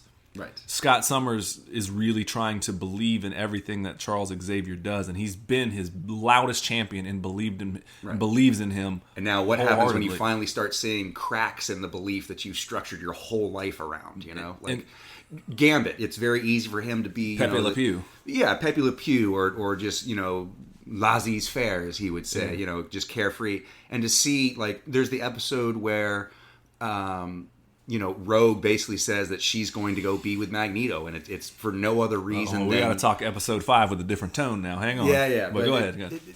She's going to go be with him for no other reason than just it's the smart political move. And yes, they have a history together that maybe was kept secret from everybody else, but like that's not there anymore. Everything now is just for the image of one of the most recognizable mutants in history, coupled with one of the most stalwart X-Men, And the fact of he can physically touch her, and he's like, you have no idea how much it pains me to not be like you have. I couldn't imagine. Like, I can't touch anybody. I will literally kill everything I touch. And he has that great line about some things are about more than skin deep, And she's Gambit like, says, and she says, not this, Sometimes skin deep is all I need. And it's real easy to see to play him as sort of the romantic, Scarlet Pimpernel, roguish, thief of hearts. But then in that episode when he and Rogue have that real heart to heart, and she basically says like, I'm not going to be with you, and to see him break it down and be like, I understand and I respect you for that. Now on, we're friends, and that's nothing more. And neither one of us can ever push that again, because I'm not going to be able to handle. He basically says like, if that's the way we're going to do it, that's the way we need to do it. Right. Like, there can never be anything else between us. You know? If you're offering me a way off the roller coaster, that's fine. I'm down to ride it with you. But if you're not with it on me, then I'm off the ride. Right. That's what it is, respectfully. And so if we're talking episode 5, I didn't think we were going to jump to that, man. There's the 5th episode, which is, man, it is brutal to watch, man. Watch the show first. We'll give you a couple seconds. Yeah. By the way, don't ever skip that intro. It's a really good show. Even like their weaker episodes, like the Motendo, it's nothing wrong with it. Sure, it's completely watchable. It's just of the 5 or 6 episodes that they've had so far, that's probably the one throwaway. But even then, it's double-ended, because you have the storm, the storm regaining her powers story, which is worth a watch. But that's season 5, man. It's called episode 5. Yeah, remember it. Remember it. Yeah. That's we're not gonna sit there and go into the plot of it, man. But there's so much good dialogue in there at the end. When, spoiler alert, go watch the show. Yes. I'm about to spoil some things, or if you haven't had the internet, when you were talking about how you get to know the characters intimately and they play with their powers more. There's a giant like Godzilla sentinel that gets leashed upon Genosha and just kills, like, I think they said 16 million mutants or whatever. Right. And can we talk about how good that sequence was? I mean, so good.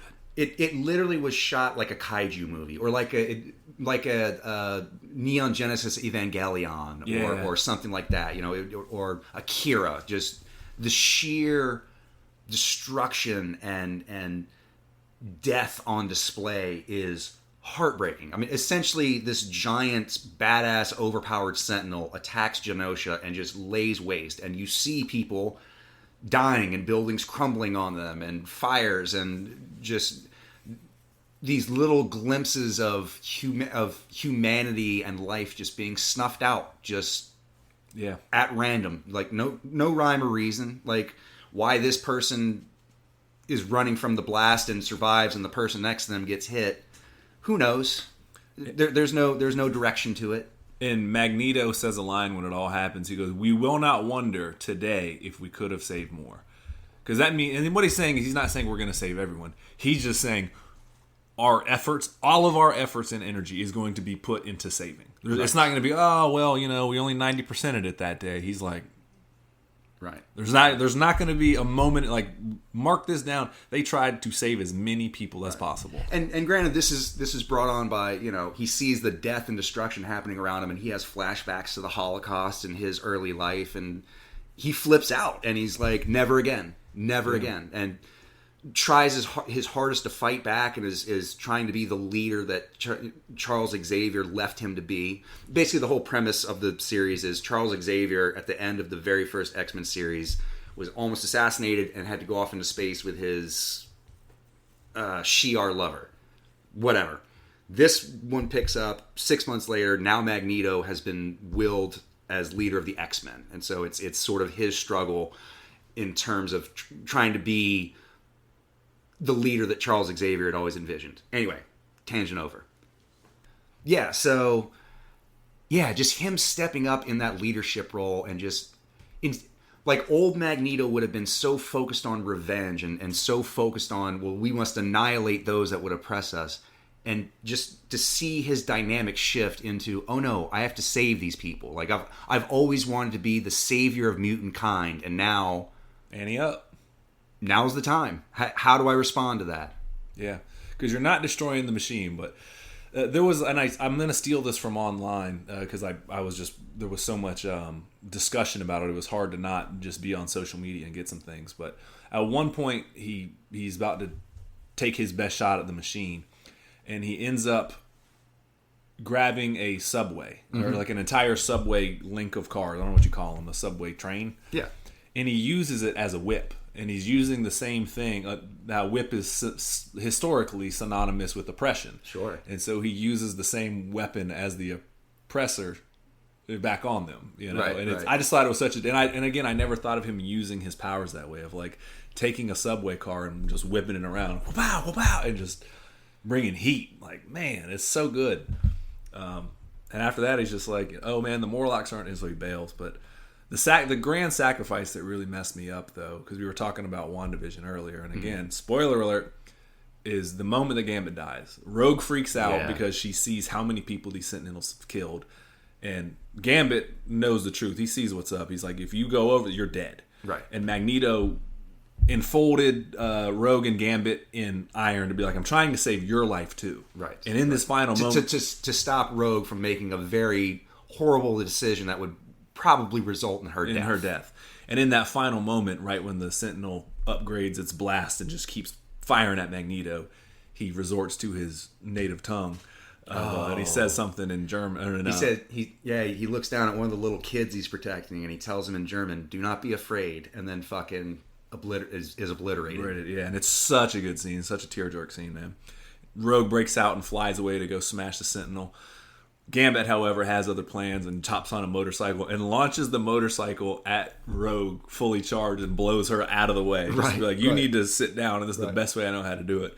Blows her up with a motorcycle. And then he alone gets his staff, charges, runs up, and he saw earlier that there was tentacles. And he gets stabbed in the side by a tentacle. and it says mutant threat exterminated, and it zooms in on his face and he just lights up a little bit like his smile. And right then, dude, I get goosebumps thinking about it. You're just like, all he was trying to do was get close to the core. All I gotta do is just touch you, baby. And then he just grabs it, and he's like... charges it up with his explosive energy. Yeah. The name's Remy LeBeau. He said, remember it. The name's Gambit. Remember it. That's right. And boom, boom, boom, and just smashes this thing. And destroys this thing single-handedly. Yeah, dude. And it's... the whole title of the name is Remember It, in the sense of like it's playing our nostalgia thing, because he said that in one of the first episodes of the old cartoon. The name's Gambit, you best remember it. And it also is certainly remember my name it's a play on that, but really it's about remember the fucking atrocities that took place here today. So it's this triple play on words just in the title. It's so good, man. Yeah. And at the end, why we brought this up due to WandaVision is obviously at the end of Infinity War, or I'm sorry, at the end of WandaVision, she says, "I can't feel you."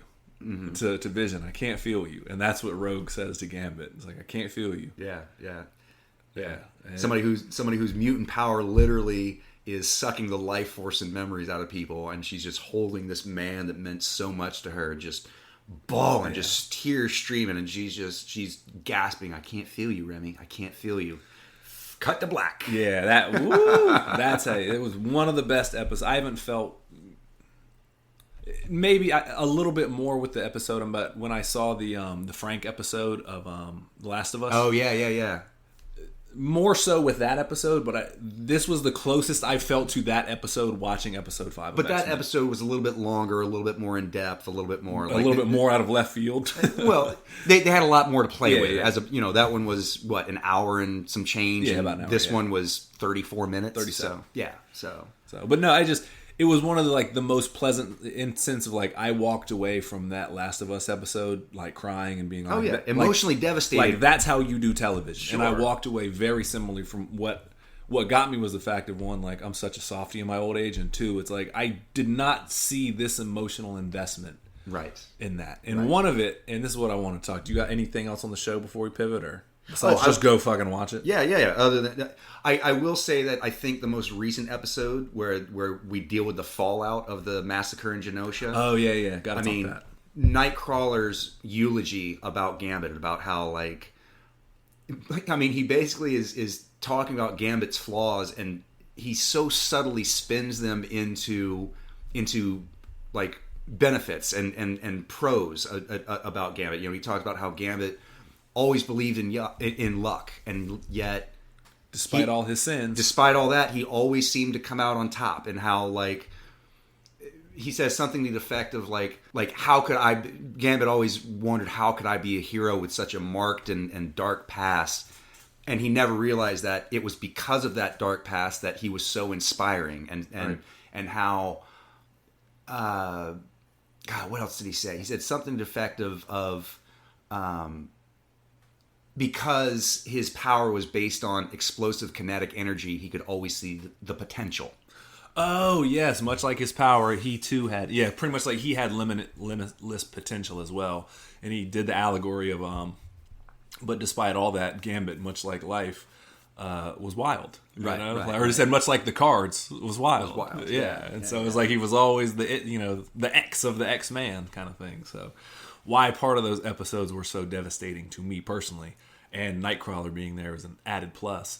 But which he got his own intro. He got his own portion of the intro now. Did you see that? I saw it. They do smart things. When it was Madeline Pryor in the opening sequence, her hair was in a ponytail. When it came back to Jean Grey, no more ponytail. Really subtle nods to the audience if you're paying attention. But what I was going to ask, though, is part of the reason why that Gambit episode, both of them, the eulogy of Gambit and watching Rogue go absolutely destroy ape shit, if you want to talk about that real quick. Oh, man. Rogue has this great line where she basically breaks into... She's trying to find the guy that designed the Sentinel that killed her people. So that's the plot thread. She basically storms into a military base and just wrecks shop and confronts the guy that she's looking for, and he basically says oh, I thought that you were supposed to be one of the compassionate ones. And she takes a glove off her hand and puts it on his throat and goes, you killed all them, sugar, now you get me. Yeah, she went. It was a base that was supposed to house the Hulk, and she ripped the ceiling off of it. Right. Like, don't play with me. Don't play with me. Hell hath no fury. Did you notice that during the attack sequence, she did a bunch of moves from Marvel vs. Capcom? I did see the flurry rush and things. Yeah, I did. She did the superhero landing, the cannonball. She did the super kick. She's I mean, just lean into those games. It's the closest. But it's little nods to the audience. You know, it's those little subtle, like, we know you've been paying attention for the past 20 years. Yeah, absolutely, though. But no, they're really good episodes, and it's coming together nicely. I don't know how many episodes they're going to be, but I think it's 10. They're on 5 now. So. Yeah, or no, they just did 7, I think, or 6. I think it's 5. No, no. 5 was right, Remember It, and right. then 6 was the Storm episode where she got her powers back, and 7 was the one that just dropped. You're right. So yeah, we got. I stand corrected. No, you're good. We're on the home stretch though. But I was gonna say, and what I want, we'll get out of here right after this is why part of the reason why those Gambit episodes hurt my feelings so much and got me in my feels is he's likely my favorite X-Men. And I was curious who your Mount Rushmore of X-Men is. And in terms of, I guess you can define it however you want, but obviously personal preference is going to be one. Oh, of course. I would think significance to the team and probably cultural impact outside of it in terms of that. Okay. And also just the ideals of being an X-Man. Obviously those things change depending on the writer, depending on the era, depending on but which post Charles Xavier, post Magneto, post Phoenix, post whatever. Which one is living up to the ideals and not theology, but ideology of what it means to be an X-Man? Yeah, and your Mount Rushmore of that. That's a good question. Because Gambit's on mine, and that's just simply personal preference. I fucking love Gambit. I always have. Again, but my favorite cartoon character is Pepe Le Pew. So I just also think his power was super cool as a kid, and the idea that like there's more to his power than ever people know. Like, why is he? Can he heal fast? Like, yeah, he can. Like the energy that he has, he's always more nimble, he's always more agile, he always seems to be able to dodge right at the right time. And so they've never really defined his power set, but there's always a little bit more that's going on with him than they ever quite just being able to pick up a card and make it go boom. He does have one of those fun power sets where depending on who's writing the character, they can sort of upplay it or downplay it or sort of, stick to the rules. Like, no, he just throws cards. Like, dude, this dude can explode anything. Yeah. So, or like, okay. They also say that his superpower is like his natural charisma as well, the energy to attract or whatever. And so it's no one ever really knows, which that's one thing I like about him. But anyways, go ahead. Let's see. Plus, he's just been an OG X-Men for a long time. He's definitely paid his dues. Yeah, he's paid his dues on the team. So are we talking just in the X-Men cartoon? Or are we talking... That is X-Men. You could bring up Firestar if you want. Just any... What is this? Storm? Firestorm? What's his name? Sunfire. Golly, why did that blank? See, now... They're all... granted, I did just name 3 different superheroes. Those names all exist, so go ahead. I will say Sunfire just because playing Marvel Ultimate Alliance... Or X-Men Legends. Or X-Men Legends, yeah. You know which one I'm going for. Yeah. His nuclear blast where he just literally makes people spontaneously combust and blow shit up. It's hard not to like as a teammate. You put all your stacks in that chip and you literally just walk through like, and a boom, and a boom, and a boom, and a boom, and a one for you. We could talk that game all day. But anyways, we'll pivot. Let's see. I would say my first pick would have to be probably Wolverine. And I will say I think he's a little oversaturated.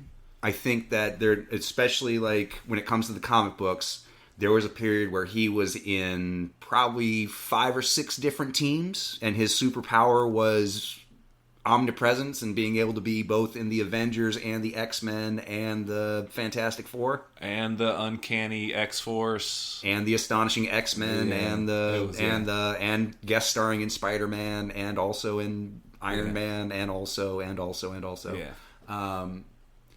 So yeah, but I think the reason behind that is because he is such a popular character in terms of if you walk up to 90%, not 90, but if you walk up to a certain percentage of people on the street and say, who's Sunfire? They'll be like, who the fuck? But if you say who's Wolverine, they'll be like, oh, the Claw guy. Like, yeah, agreed. Yeah, Wolverine's up there. I get you. I'll give you that one. Let's see. I probably would also add in.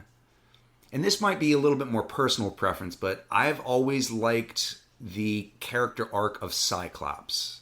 Good pull. Good, Paul. Not only just because I think that he's a really underrated character. He's, in terms of power level, I think he's something to contend with on a grand scale. But also just the idea of being someone who was so wholeheartedly dedicated to a cause. And I agree. I don't. Not just dedicated, invested. Yeah, like shaped his whole lifestyle, his whole worldview around Charles Xavier's dream of mutant and human cohesion. And especially over the recent years, they sort of taken a turn for that in terms of, Cyclops having this inner turmoil of, I've invested so much in Charles Xavier's dream, and it's let me down time and time and time again. I've lost my wife. I've lost loved ones. I've lost whole populations. I've been a leader. I've been an outlaw. I've been all these things just based on trying to fulfill another man's dream. What if I'm wrong? And now him having this turn where he's sort of a little bit more allied with Magneto's side of thinking, maybe not as much as fully divested in it as he was with Charles Xavier, but definitely leaning a little bit more the other way. Like I think that that's a really interesting character dynamic, a really good character turn for him to have. Yeah, my favorite part, and they did outright turn him into a villain at one point, but sure. But his cause was he got. Just super nerdy real quick. When they split the Phoenix Force and they 5 different members of the X-Men got the Phoenix Force. Plus Namor. Yeah, true. And Namor, yeah. And it was like, finally, Namor's like, we've cleaned the ocean. Storm is like, there's no more droughts. There's no more anything. I've regulated weather to the point where no one's starving. We can grow crops in the desert now. And it's like, and you people still hate us. Right. You still hate us. And he's like, so now what do you want us to be? Your overlords? Because we're trying not to be, but we have the power to do so now, and we're still trying to play. And so we have the power of gods, and we've literally transformed your world into this perfect, not perfect utopia, but near damn close utopia. But yeah, and yet somehow you still all fear us. We've done nothing but been benevolent to you, and yet somehow you still want to watch us and keep us under tabs. Yeah. What more can we do? Yeah, so I just wanted to add that on. He's an interesting choice. So, Cyclops I can agree with. We got Wolverine. Sure. I would say Storm. Just in terms of she's been the leader, she's been the follower. She is an Omega level mutant in terms of just a literal sheer force to be dealt with. And, she's Queen of Wakanda at this point. She's been married to Black Panther, although now there's starting to be some divide there. But yeah. But even before that, she was worshipped as a goddess in Kenya. And for someone whose origin story is to be worshipped as a god and recognized for her gifts, and brought up in this world where not only is she valued, but she's revered, and then to give it up and go to America and give up all of that in order to enter a world where you're hated and feared and mistrusted and looked down upon, and yet still rise above and be the goddess that you always were. That's a pretty powerful statement. I think you hit the nail on the head, and I just want to add one more thing to that, if I may, because I think she would be on my list too.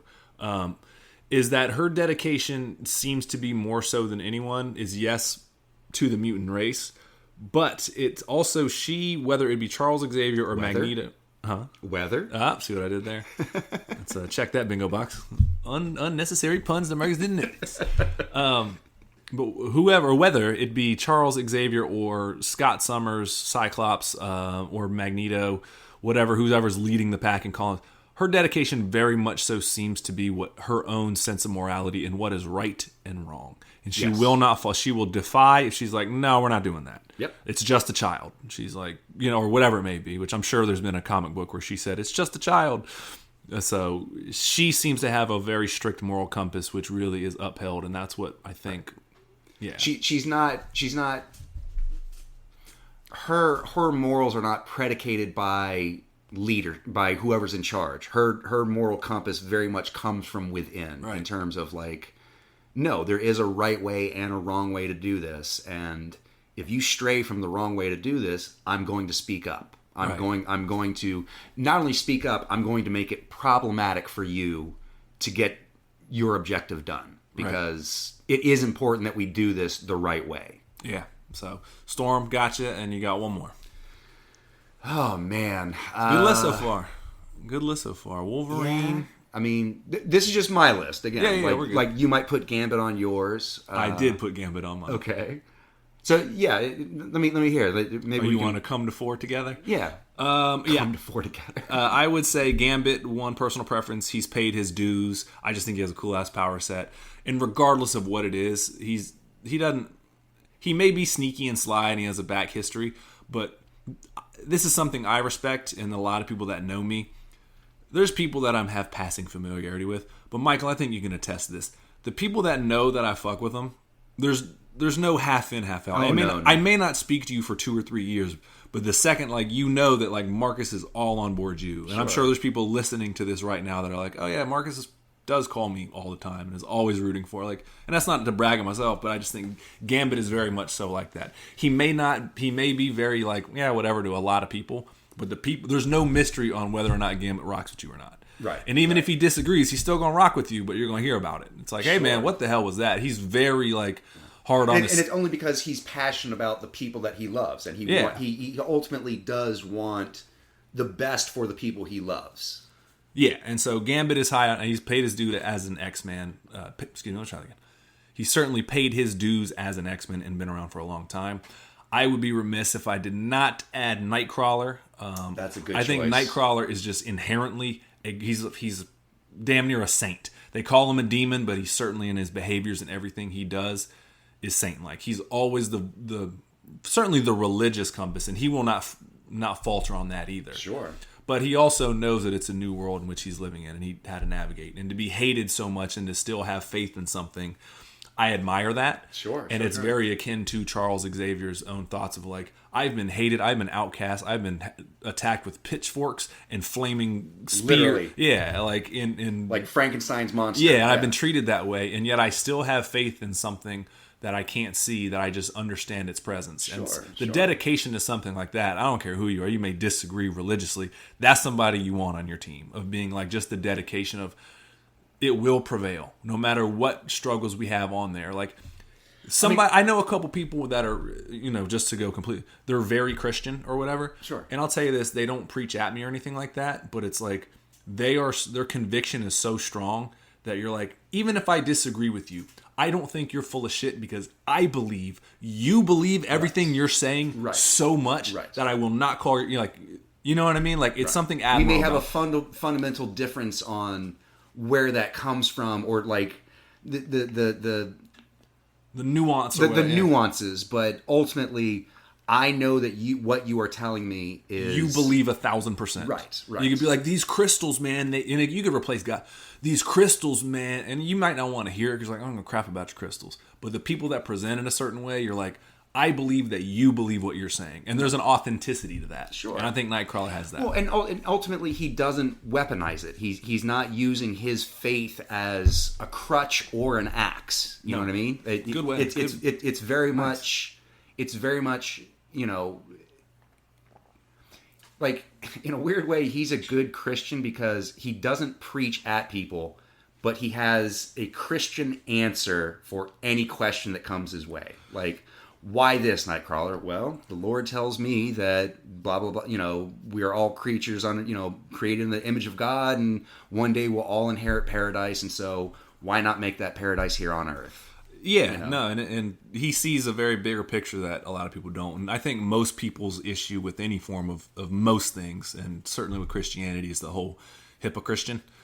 And he certainly does not fit in that the bill. Zealotousness of it, like the Bible thumping of it all, the fire and brimstone, which is ironic because when he teleports, it smells like fire and brimstone. Yeah, so it's, I don't know. And so with all that being said, he certainly walks his walk of whatever his faith is. And there's something really admirable about that translates very well into being an X-Man. Right.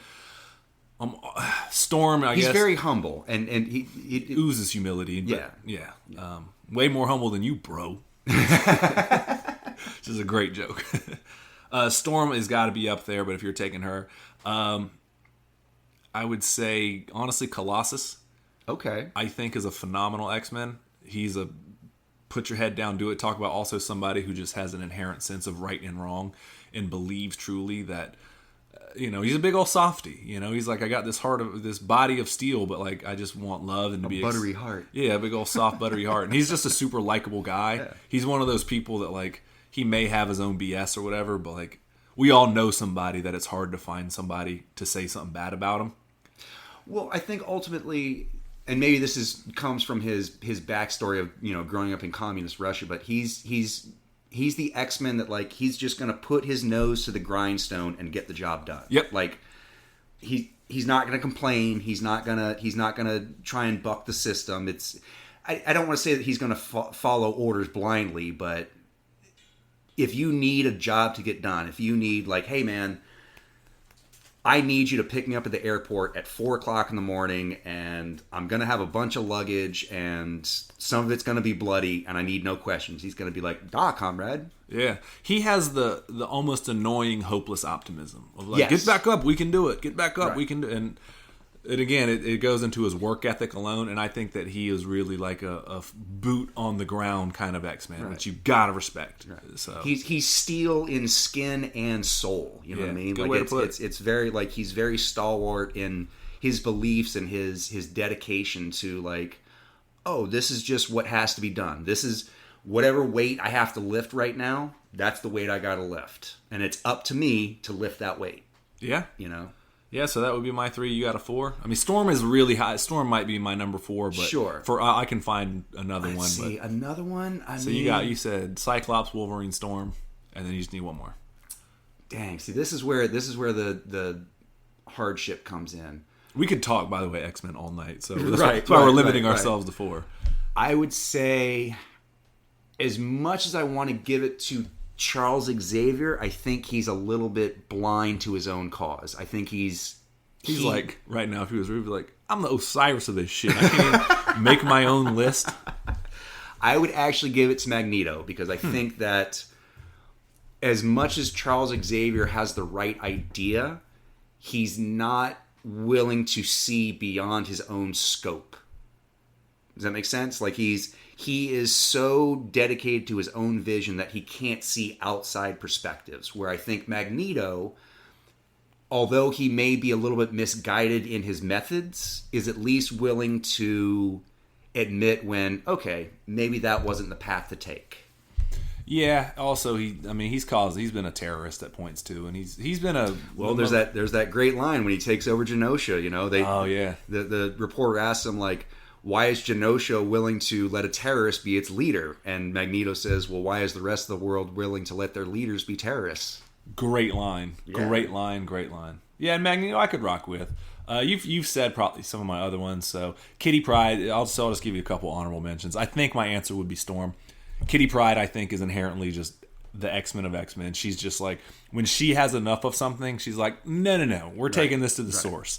And she, Emma Frost is a powerful psychic, and she just grabbed her one day, had enough of her shit, and just drug her down to like a mile in the earth. Was like, if I let you go, this rock forms in your head, and that's the end of you, and no one finds you down here ever again. Right. So we're diamond skin. Doesn't matter. Doesn't matter. Right. So we're gonna have a little talk real quick, and like. I like that. She also has been... She literally saved the entire Earth. There was an alien that fired a literal Earth-sized bullet at the Earth. And she clung onto it and turned it intangible and let it pass through the Earth. But then she couldn't get off. And she was jettisoned out into space for all of eternity. Yeah, that's and no one would ever know. Yeah, that's some X-Men shit right there. So yeah, I would say Kitty Pryde's got to be on my list. She's a good teacher. She's also she's just been a teacher. She often reminds people, this is a school too. Yeah. There was that one. God, what run was that where all the X-Men were caught up in other bullshit, and she literally was like, "Oh no, we're still a school. Like, yeah, I have a class to teach." She became the de facto leader of the X-Men. Yeah. She essentially became head of students. Yeah, she did. Like the dean of students. Yeah, just because of her. Hey, somebody's got to do it. Wolverine, you're a gym teacher. Yep. What? What else are you going to What teach? was you going to teach? Yeah. So other than that, I like Psylocke a lot. I don't know if she's more X-Force though. I think she's a phenomenal member of X-Force. Beast has got to be high up there. And then my last one, I got to give a big shout out to Bobby Drake, Iceman himself. Yes. One of the originals. He's just talk about just somebody who's really overcome the odds and all that stuff, man. I like the fact that he finally came out as a homosexual character. That's one reason I like him too. He's just kind of always been there. You know what you're getting with him a lot of times. Sure. And his power set's dope. He's just one of my favorites. So you might say he's really cool. Vanilla Ice cool. So yes, I think Storm would be the correct answer for me though. But sure. I was just curious with those qualifiers. We're huge comic book dorks, and now we finally get to cross over our love of not only video games but movies and television with you too, with Deadpool and Wolverine coming out soon. Speaking of which, we're going to save it, but we definitely need to talk about Deadpool 3 and how we're going to go see that. Like, that might be our next, like, hot topic. Go see it this week because we just put out a podcast about it. Yeah, that might be like a late do it on a Friday night after we see it on a Thursday or something. So, it is weird though, man. Of all, like, if you were to compare, like, Marvel and DC, everyone kind of has a counterpart. So the whole battle of like, who would win if DC and Marvel went to war? The only is this the game we're playing right now? No. That's a podcast in its own, and that's like a two-parter. But my point is like, okay, you could say that like, well, Marvel has no answer for the Flash Corps. They don't. Sure. And you can say, the Green Lanterns. Well, the Nova Corps. Well, the Green Lanterns are more powerful. Fair enough. So it's like the one thing that DC, and it feels like it's almost its entirely separate universe, is the X-Men. Like, yes. X-Men feels like its own entity of like it could not belong in the Marvel universe, but it does. And so it's just so odd. Those characters are so rich, and I'm so glad that they're going to be coming into the forefront. Seeing them mess around with Captain America, mention the word Hulk and stuff. It's like, don't forget, they're still a part of this. Right. And there's a whole library of characters that, again, they could be their own comic book line. You know, like they're so rich and so deep. Yeah, so. Quite frequently are their own comic book. Yeah, I mean, like not Image, not Marvel, not DC. No, right. It would be X Comics, and like you would never run out of stories. Exactly. Yeah. So, anyways, we're excited, man. Anything else you want to talk about, or I think we're gonna wrap. Are we gonna rate X-Men '97 so far? We'll do that when it wraps up. Okay, if that's cool. I would give it the Queen of Hearts right now. Oh, that's a good I would give it the Queen of Hearts right now. One. So yeah, or 52 cards, 51 cards, in fact. Oh, because we're one down. We're a lot down. Yeah, but I think they might be resetting this year timeline with a certain white-haired, metallic-armed gentleman. Who is my favorite character in Marvel vs. Capcom 2? Yes. And on that note, this is going to be the marvelous Mike Dudley. MD3 signing out. And saying, go watch a movie. And talk about it with someone that you love. I can't feel you, MD3.